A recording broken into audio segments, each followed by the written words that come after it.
Céspedes Ramírez. Es consultor político, escritor, estratega político, analista internacional, asesor en manejo de crisis de imagen, especialista en neuromarketing comunicacional, entre otros temas. Puede ser que Mercy Castro llegue un lunes a la defensa. ¿Sí o no, Mercy? Qué linda, qué belleza. De verdad, nunca viene, pero vino Héctor y ella estuvo aquí sentada, así que me sospecho. Qué belleza. Dijeron reunión 9:30, así es que no avanzaba a llegar. Ah, ya no es por Héctor entonces. No, también. Siempre es importante conversar sobre todo el tema político desde la comunicación. Me siento halagado por esa madrugada. Sí, debería. Bienvenido, Héctor. Dejo a Mercy a cargo de, porque ella va a hablar de mafia. Así, bueno, y justamente queríamos empezar con política, pero a raíz de que acabamos de presentar nuestro tema relacionado a la mafia albanesa, abordemos justamente esto, ¿no? Precisamente, ¿cuál es la lectura que se puede hacer de lo que está sucediendo en Ecuador, que se lo ha visto como un lugar estratégico por estar cerca de Colombia, por tener una salida al puerto y sobre todo por estas fronteras tan accesibles, ¿no? que existen al momento en nuestro país, donde no se ha reforzado mayormente? Buenos días a todos los amigos radioescuchas y televidentes que nos ven a través de este magnífico medio de comunicación. Mira, tu pregunta tiene diferentes niveles de respuesta, ¿ok? No creo que simplemente por el hecho de que Ecuador tenga salida al mar, se posicionó la mafia albanesa estratégicamente en el país. La mayoría de los países o todos los países de América Latina, menos Bolivia, tienen salida al mar. ¿Ok? No es por la salida al mar, ni por la posición geográfica estratégica del Ecuador. Fue por las facilidades gubernamentales, políticas, militares y policiales que encontró la mafia albanesa para posicionarse en el país para posicionar al Ecuador como centro de sus operaciones de tráfico internacional de droga hacia la Unión Europea. La mafia albanesa no trafica cocaína a los Estados Unidos. Por eso la mafia albanesa no está en la mira como grupo terrorista de los Estados Unidos, porque no trafica cocaína a los Estados Unidos. Empezó a partir de 2019 desde Haití a traficar fentanilo. Y ahí entró en la mira de los Estados Unidos.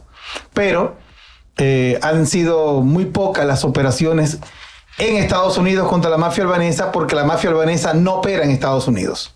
Opera en Haití. Desde Haití envía drogas vía República Dominicana, que tiene muchas facilidades por Tratado de Libre Comercio con Estados Unidos, por ser uno de los principales socios comerciales de Estados Unidos en América Latina. Tiene mucho flujo de mercancía, productos, líneas aéreas. Estamos hablando de que República Dominicana es el país más interconectado aéreamente de América Latina. República Dominicana se interconecta directa e indirectamente a través de vuelos charter con 170 países en el mundo. 170 países conectados directa e indirectamente. Es el país por mucho más interconectado, mucho más que México, que es el líder de turismo en América Latina. República Dominicana recibe más vuelos charter directos de países más lejanos que lo que recibe incluso México. O sea, estamos hablando de un país que presenta por sus características muchas facilidades para que organizaciones delictivas como la mafia albanesa miren hacia el Caribe por su posición estratégica frente a Estados Unidos y frente a la Unión Europea. Ante este escenario, ¿cómo podría ser ya? Decimos, bueno, se encamina hacia el Caribe, siendo obviamente quien lo abastece, Colombia, el motor operativo Ecuador, podríamos decirlo. ¿Cómo entraría ya esta línea de desplazamiento de esta mafia? Desde el año 2019, las autoridades de Ecuador empezaron a perseguir a la mafia albanesa. No es algo totalmente nuevo. Del 2019 empezaron a perseguirla. Algunos de los líderes de la mafia albanesa inclusive fueron encarcelados por operaciones de Ecuador, Colombia y Perú. Fue una triangulación de 3 países. Vieron en Haití el escenario predilecto. Mudaron varias de sus operaciones a Haití. Inclusive se habla de grandes fábricas de fentanilo en el oeste de Haití. Grandes fábricas de fentanilo. Y de ahí comenzaron a operar. Pero no solamente se contentaron, vamos a usar una palabra muy dominicana, con el tráfico de fentanilo, sino que también empezaron a participar en los contratos de obras públicas del gobierno haitiano, producto de las donaciones internacionales y de los apoyos internacionales de Estados Unidos y la Unión Europea. Estamos hablando de miles de millones de dólares en apoyos internacionales que fueron derivados hacia contratos a personas o empresas ligadas a la mafia albanesa. De ahí viene en el año 2001 el asesinato del presidente Jovenel Moïse de Haití. Cuando el presidente Jovenel Moïse ordena una investigación a este holding de empresas que, oh sorpresa, ganaban los principales contratos públicos del país. Todos los contratos de más de X cantidad de millones de dólares los ganaba el mismo holding de empresas, todas vinculadas entre sí. Cuando el presidente Moïse ordena esta investigación, asesinan al presidente de Haití. Estamos hablando de un grupo narcodelictivo sumamente peligroso. Y a partir del 2023, la Dirección de Inteligencia de la República Dominicana, liderada por el abogado Luis Soto, director nacional de inteligencia del país, ordena a la Dirección de Migración una doble e inclusive triple verificación de antecedentes y de datos de los ciudadanos albaneses que empezaron a ingresar a la República Dominicana. Estamos hablando que hasta el 2019 a República Dominicana, quizás, dice la Dirección de Migración, ingresaban 10 albaneses, 15 albaneses al año. No era una cantidad importante, no llamaba la atención, pero del año 2021 empezaron a ingresar 1.000, 2.000, 3.000 albaneses y se quedaban en la República Dominicana, supuestamente bajo el amparo de que eran empresarios, emprendedores que estaban huyendo de los procesos de guerra y persecución en sus países y querían instalarse como empresarios legítimos en República Dominicana. Ahí vino la alerta de la cantidad de empresarios albaneses y comenzó una investigación interna en el país que todavía está en curso. Hasta el momento, ¿cómo han visto la reacción ya de las autoridades, teniendo ya como un ejemplo muy latente lo que ha pasado en Ecuador, que silenciosamente, si bien usted señala ya hace algunos años, que precisamente aprovecharon las condiciones políticas y las facilidades que se empezaron a dar? Voces críticas incluso han señalado de que esto de la ciudadanía universal fue lo que permitió que muchos ciudadanos, tanto lícitos como ilícitos, se aprovecharan de esta condición en la cual Ecuador acogió a muchos foráneos, pero ¿cómo está la situación? ¿Cómo se está manejando ya en República Dominicana y sobre todo de esta crisis que ahora mismo vive Haití, ¿no? Entonces, que si bien ha cerrado fronteras, pero también toman otro tipo de acciones. El problema es que Haití es un estado fallido. Haití no tiene gobierno el día de hoy. Haití es manejado, por decir que alguien lo maneja, una junta cívico-militar, es la que gobierna hoy Haití. Haití no tiene un gobierno, no existe un Estado haitiano. Haití es por completo un Estado fallido, dividido por 260, 280 grupos paramilitares. Según la ONU, son los que manejan el territorio haitiano. Estos se dedican al tráfico de droga, al tráfico humano. Imagínate la cantidad de lanchas que salen con personas desde Haití, no solo cargadas de migrantes, sino también cargadas de droga, hacia Puerto Rico y hacia República Dominicana para de ahí triangular la droga hacia los Estados Unidos. Entonces, Puerto Rico y República Dominicana se convirtieron en los dos centros de distribución del fentanilo producido en Haití, por el grupo mafia albanesa y otros grupos que operan, otros carteles de droga internacional que operan. Sabemos que desde el año 2014 el Clan de los Soles de Venezuela opera en Haití. Desde el 2014. Fue el primer gran grupo narcodelictivo que empezó a operar en Haití. Luego del Clan de los Soles vino el Tren de Aragua, también de Venezuela. Y se posicionaron en Haití y convirtieron a Haití en su centro de operaciones. Imagínate, en Haití están muy bien protegidos. ¿Por qué? Porque son grupos narcodelictivos que pagan la seguridad a los diferentes bloques de crimen urbano, que son estos grupos paramilitares, que son más de 260, según la ONU, que operan en todo el territorio haitiano. Ahora se anuncia, de hecho, el presidente de El Salvador, de que una cooperación, una posible intervención justamente en Haití. ¿Cómo ve esto? Sobre todo lo que nos interesa, ¿no? ¿Cómo puede repercutir tanto en Sudamérica como también en el mismo centro, en Centroamérica? Mira, esto es marketing comunicacional solamente. Eso se parece al Plan Fénix de aquí de Ecuador. Es puro marketing. El Gran Salvador de El Salvador. Sí, puro marketing comunicacional. Intervenir Haití significa intervenir militarmente Haití. Hoy es imposible llegar a un proceso de negociación con estas bandas del crimen que operan en Haití. Son grupos que solo pueden ser desarmados y son eliminados. Entiéndase que son grupos paramilitares que no entienden y no conocen otra regla que no sea la de la fuerza. O sea, si el presidente Nayib Bukele habla con sinceridad de liderar una fuerza de intervención militar, ahí lo estamos entendiendo. Ahí lo estamos comprendiendo. La única opción sería una fuerza de intervención militar internacional liderada por Estados Unidos, que tiene los recursos militares para poder costear. No solo los recursos militares económicos, sino logísticos, operativos, para poder eliminar a estos grupos delincuenciales que operan en territorio haitiano. No existe otra manera. Hoy ya no.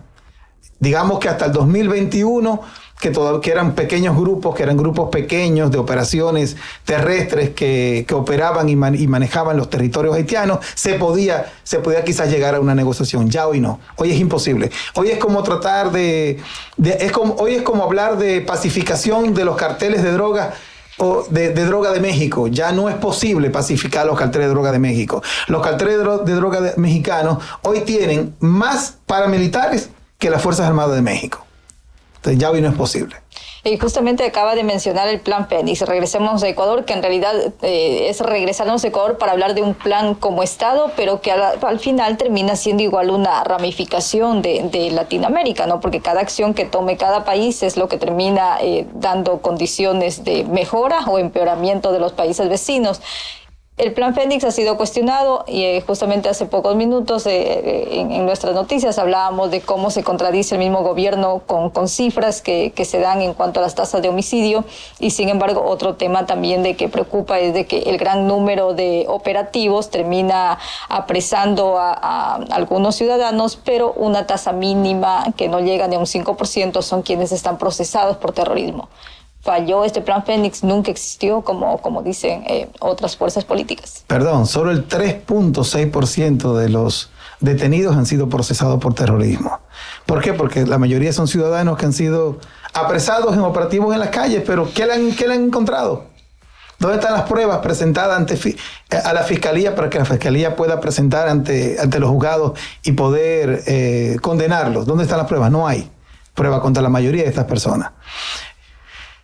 A ver, el Plan Fénix no creo que exista realmente como un plan integral de seguridad para el país, porque no se tipifican los hechos y acontecimientos que hemos tenido desde la llegada al poder de Daniel Noboa y cuando se decreta la guerra interna en el mes de enero, luego del escape, ponle muchas comillas a la palabra escape, de alias Fito. Fito salió por la puerta grande de la cárcel de Guayaquil. No sé, no hay ninguna data de que Fito se haya escapado por una pared, haya volado una pared, haya salido por una verja. No hay data de eso. Fito salió por la puerta de entrada y salida principal de la cárcel. O sea, Fito lo ayudaron a salir.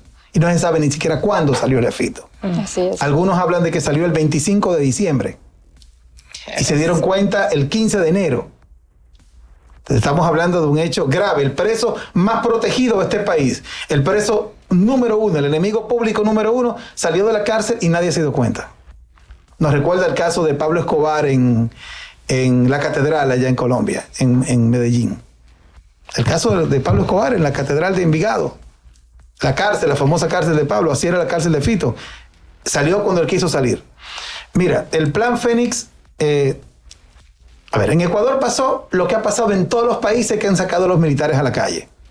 Se reduce temporalmente el crimen porque están los militares en la calle. Pero ¿qué hacen los criminales? Buscan otras rutas para el crimen. Ellos saben que hay un operativo militar en la vía Babahoyo-Quevedo. Se van por otras vías alternas. Quizás tú sientes un alivio durante algunos días mientras ellos van buscando otra ruta. Cuando ya encontraron otra ruta, continúa nuevamente el tráfico de droga y el tráfico y los asaltos, y vemos que las estadísticas de febrero y lo que va de marzo son muy superiores a las del año pasado con relación a secuestros, asaltos y otros tipos de crimen, arranche en la calle, robo de vehículos, de celulares. El crimen no se ha detenido.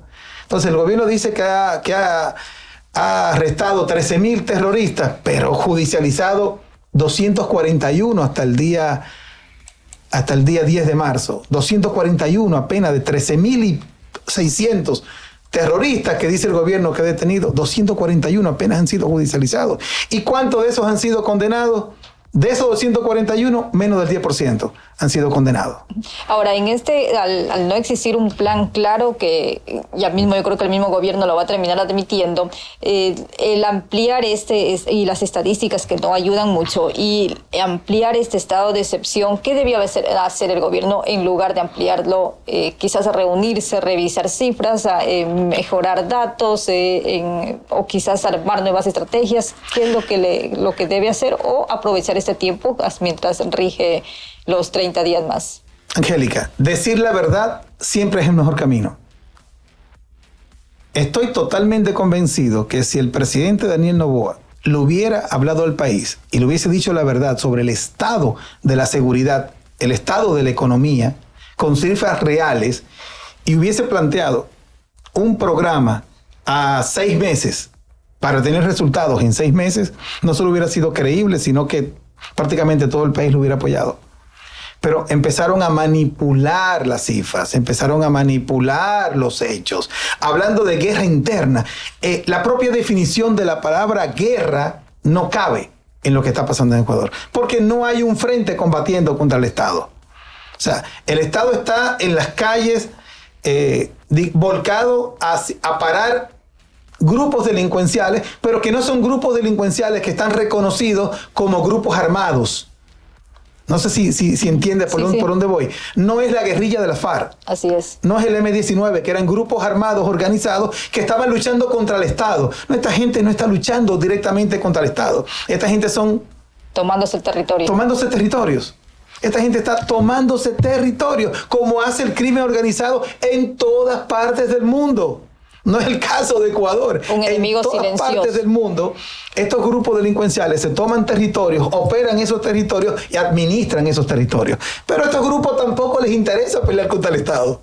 Al contrario, huyen a las peleas contra el Estado. Entonces, hablar de una guerra interna, cuando tú utilizas el término guerra, ya estás usando implicaciones sociopolíticas, socioeconómicas, que impactan directamente en todo lo que hace el gobierno.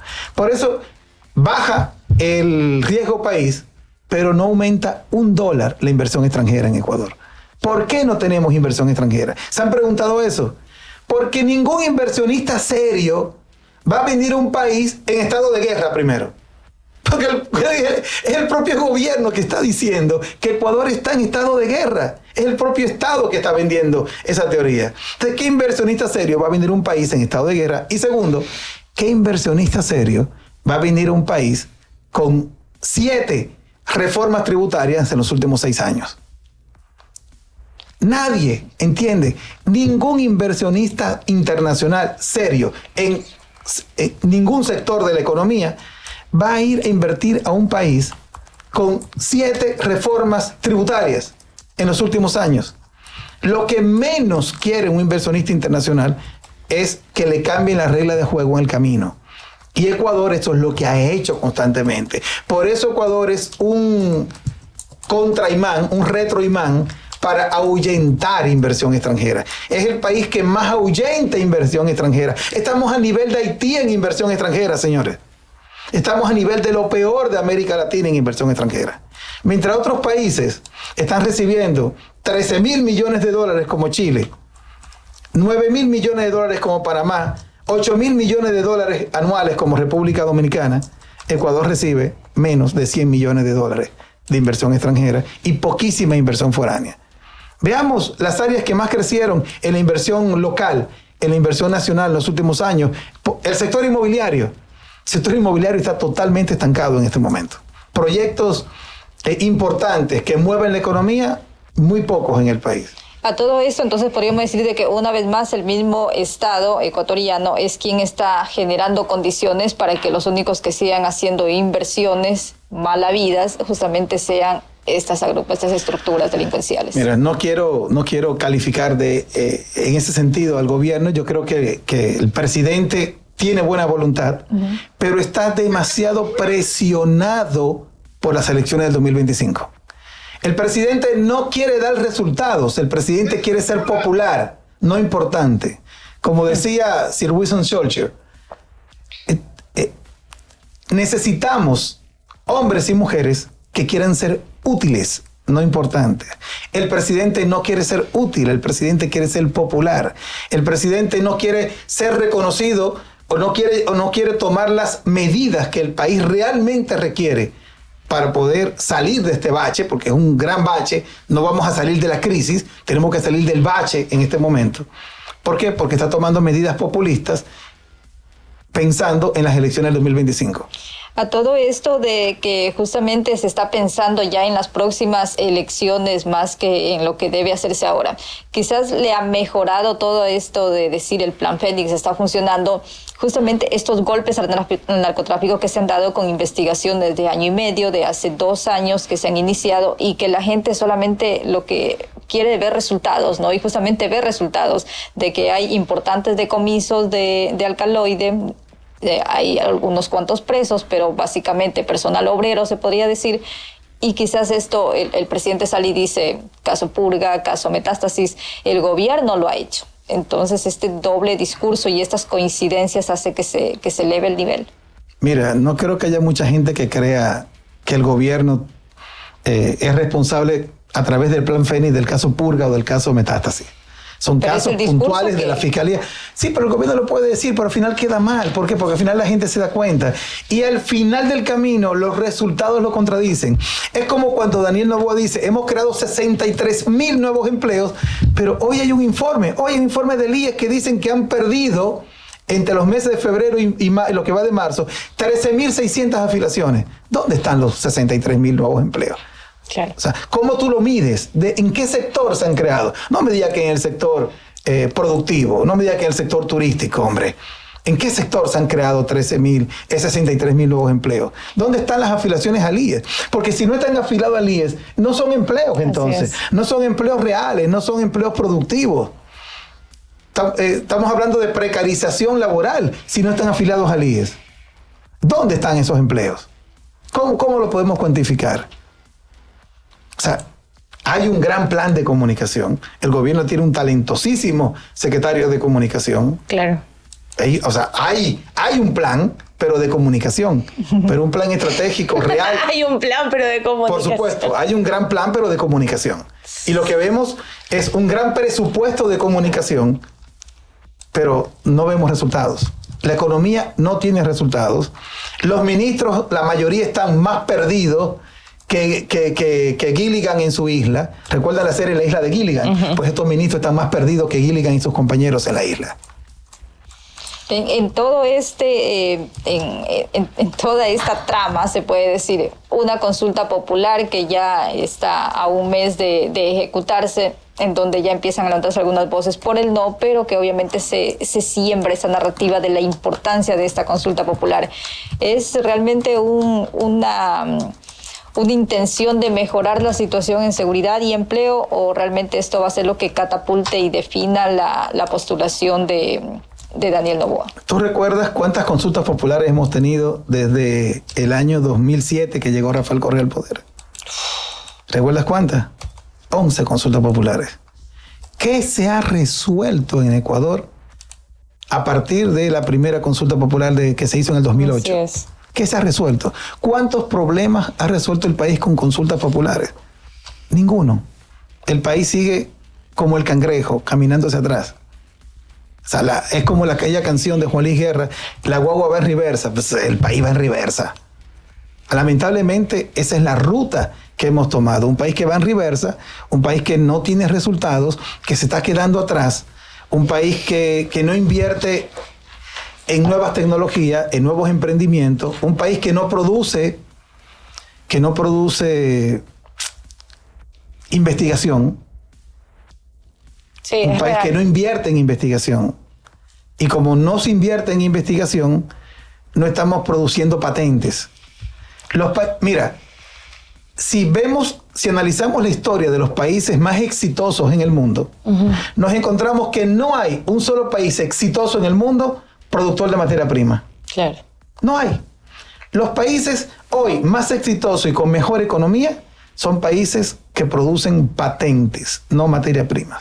Importantísimo. Héctor, voy a pedir que por favor nos acompañes en los próximos minutos. Vamos a hacer un perfil de Ronnie Aliaga y vamos a también aprovechar tu presencia para un poco analizar el espectro político después de los escándalos Metástasis y Purga.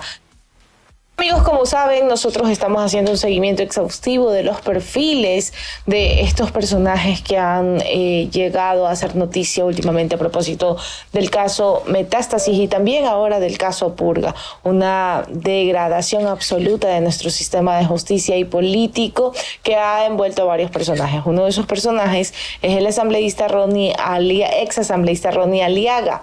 ¿Quién es Ronnie Aliaga, ahora vinculado al correísmo? Él ha sido una figura destacada en la política ecuatoriana durante los últimos 20 años. Se destacó dentro del movimiento correísta ocupando cargos legislativos y gubernamentales de los que hablaremos en unos minutos. La investigación en su contra, conocida como el caso Metástasis, lo acusa de colaborar en una red de crimen organizado. Se le imputa haber buscado garantizar la impunidad de actores criminales, en particular silenciando a personas como Fernando Villavicencio, quien expuso actividades ilícitas presuntamente cometidas por ciertos grupos políticos. La pesquisa señala que Aliaga habría utilizado su poder legislativo para obstruir la justicia y proteger a los involucrados en las actividades delictivas. A pesar de negar cualquier irregularidad y alegar persecución por parte de la Fiscalía, las conexiones de Aliaga con las figuras que también están involucradas en el caso, como Javier Jordán y el narcotraficante Leandro Norero, han generado sospechas sobre su participación en actividades ilícitas. La investigación en su contra arroja luz sobre la compleja relación entre la política y el crimen organizado en la sociedad ecuatoriana, resaltando los desafíos para combatir la corrupción. Bien, ¿quién es él en el ámbito civil? Ronnie Aliaga, y gracias a Marcio Urbina por esta información que nos dejó para esta nota puntual. Él en el Cenecit es ingeniero en administración de empresas con énfasis en gestión empresarial en la Universidad Tecnológica Ecotec. En el SRI tiene aportaciones entre $591 el último año, $6,684,17 en 2022, $2,323 en 2023, $3,070 en 2020 y $3,542 en el año 2019. Ahí ven las aportaciones. Importante destacar cuando nosotros vemos este tipo de claquetas con información pública levantada por el equipo de la defensa. Miren la diferencia entre 2021 y 2022. Allí se ve un crecimiento financiero importante del asambleísta Aliaga, para tenerlo en consideración. Sigamos con las claquetas, por favor. Él era asambleísta en ese tiempo. Así es. En el Consejo de la Judicatura, ustedes tienen allí los últimos 3 años. Él tiene casos en su contra, una acción de protección, y en 2023 un caso de delincuencia organizada, que es el que todos conocemos hoy. Continuemos. En la Fiscalía es sospechoso de abuso de confianza en un caso de 2016 y sospechoso de estafa en un caso en 2020. Continuemos. Las declaraciones juramentadas de Aliaga. Allí también ustedes pueden mirar. Empezó en 2017 con $64,000 y se ha mantenido, salvo en 2021, que su declaración juramentada tiene $81,000 en un primer periodo y $45,000 en el segundo. Parece que ha empezado a vender sus activos, probablemente sospechando que llegaba... No, mentira. Yo nomás estoy poniendo allí algunos comentarios picantes. Bien, continuemos. Ahí tenemos, ustedes tienen en la Superintendencia de Compañías importantes movimientos. Es accionista en Tila Corp, administrador anterior y gerente en constructora e inmobiliaria Edrori, gerente de la constructora e inmobiliaria Edrori nuevamente, y Tila Corp. Son las dos compañías que están como a su cargo. Continuemos.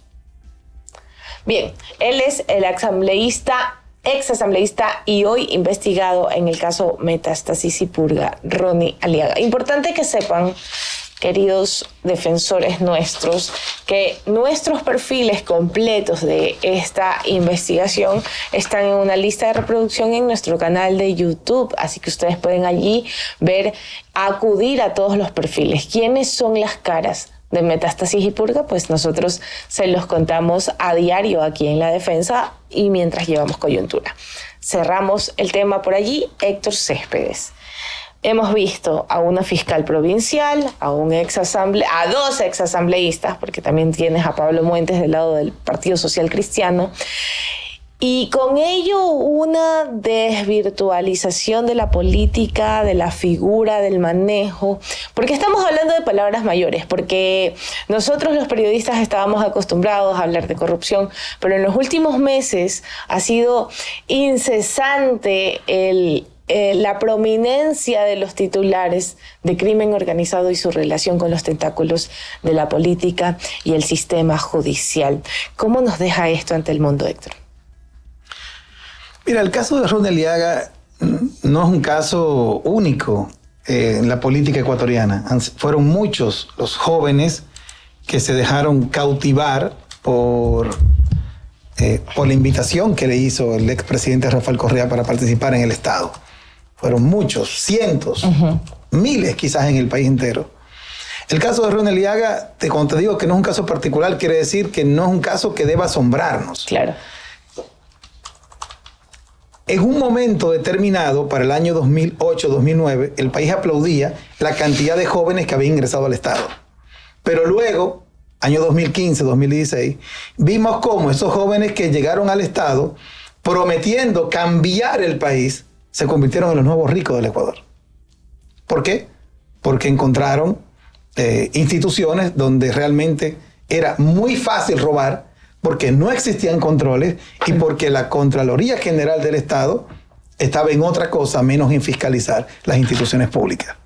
Entonces, el caso de Ronnie Aliaga ni siquiera quiero analizarlo desde el punto de vista como un caso especial. Wow, es un capo, un tuticapo. No es un tuticapo, es un operador político. Como hay decenas de operadores políticos. Claro. Como Pablo Muentes también es un operador político que tiene jefe. Así es. Ronnie Aliaga es un operador político que tiene jefe. Entonces, no se trata ni siquiera de un capo importante dentro de la organización política a la que pertenece. Hay otros mucho más importantes que él, que no están todavía judicializados, que hicieron las cosas mejor. O robaron menos, o se expusieron menos, claro, por decirlo así. Robaron menos, supieron hacer lo que hacían y salieron a tiempo.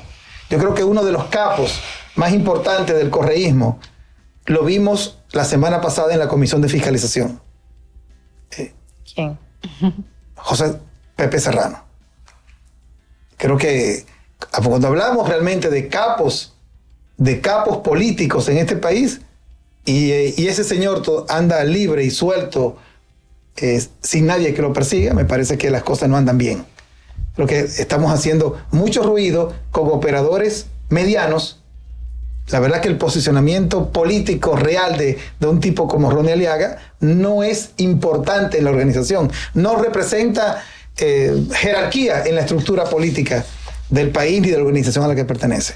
No es un actor de primera, y vemos que por sus declaraciones y movimientos económicos es un tipo de clase media. Ahora bien, ¿vive como un tipo de clase media? Eso es lo que tenemos que... Esa es la respuesta que tienen que darnos las autoridades. Por sus declaraciones de bienes y por sus ingresos, es un tipo de clase media. Es lo que paga alguien de clase media. Alguien que trabaja, en el caso de él, como asambleísta, con un sueldo de $4,600. Eso es lo que paga de impuestos al año. Ya, eso como el perfil de Aliaga, ¿no? Pero sí quisiera una lectura integral de este caso. O sea, ¿cómo nos deja? Todo el mundo habla de una degradación a tal punto de que no hay vuelta atrás, de que ya estamos inmersos con estos tentáculos del crimen organizado y la política y el sistema de justicia. ¿Es en serio que no hay vuelta atrás? No hay vuelta atrás. El caso Metástasis fue una respuesta política por parte de la fiscal general, en contra de un grupo que definitivamente estaba conspirando no solo para sacar a la fiscal general, sino para judicializarla, para meterla presa. Vamos a hablar en palabras llanas. Ese grupo pretendía realmente encarcelar a la fiscal general por su supuesta participación en la persecución política contra Rafael Correa. Entonces, la fiscal da una respuesta política. Ahora bien, ¿era suficiente esa respuesta política? ¿Desde hace cuánto tiempo la Fiscalía tenía estas informaciones? Tenía conocimiento de todas las actividades criminales de estos operadores de la justicia y no la había usado todavía. Esperó el momento adecuado. Está bien. Yo creo que la fiscal tiene derecho a defenderse y esta fue la defensa de la fiscal. Una operación eminentemente política que lleva al desmonte de una parte importante del engranaje del manejo judicial de ciertos partidos políticos, desde que Rafael Correa anunció la metida de mano en la justicia. No creo que se haya dado la metida de mano a la justicia. Ya le había metido la mano a la justicia muchísimos años atrás. Incluso los penalistas reputados de esta ciudad de Guayaquil han hecho como un paso para atrás diciendo, bueno, empecé diciendo que esto era político, pero la verdad es que los descubrimientos han dejado sentado que efectivamente esto es un escenario ya de crimen organizado, No estoy diciendo que los escenarios no sean reales. Estoy diciendo que en el momento en que se da el caso Metástasis, fue una respuesta eminentemente política. Con el caso Metástasis, la señora fiscal desmanteló todo el operativo que se había creado para darle caza, para destituirla del cargo y para llevarla a ella ante tribunales. Fue una respuesta política a la acción. El contenido no. El contenido es un contenido muy bien sustentado por parte de la Fiscalía. Por eso digo, sería interesante saber desde cuándo la Fiscalía tenía toda esta información, porque la usó en el momento preciso. O sea, exacto, la inteligencia emocional de la Fiscalía y los asesores de la fiscal, que tiene muy buenos asesores a su lado, fue brillante. Tenían toda esta información, dejaron pasar muchos escenarios. Claro. Ojo, muchos escenarios de presión política lo dejaron pasar para utilizarlo en el momento preciso, ahora, en el momento adecuado y en el momento en que el país lo necesitaba. ¿Y eso no terminaría quizás también sirviendo como un argumento precisamente para este juicio político? Por supuesto que sí. Por supuesto, las acciones políticas siempre traen reacciones. Claro, porque toda acción trae una reacción. Pero nadie, en este momento, negar la veracidad de los hechos, cuando ha sido admitida, inclusive por muchos de los implicados, ya no es posible. Pero como tú bien preguntaste, ya no hay vuelta atrás. Claro. Yo creo que ya el país no tiene cómo acomodar las acciones. Las acciones tienen que ser de hecho y de derecho. O sea, o Ecuador enfrenta con seriedad a estas mafias políticas y judiciales, o el país se nos va de la mano totalmente. Es más, ya Ecuador estaba siendo tipificado en los últimos meses del gobierno de Guillermo Lasso como un estado fallido.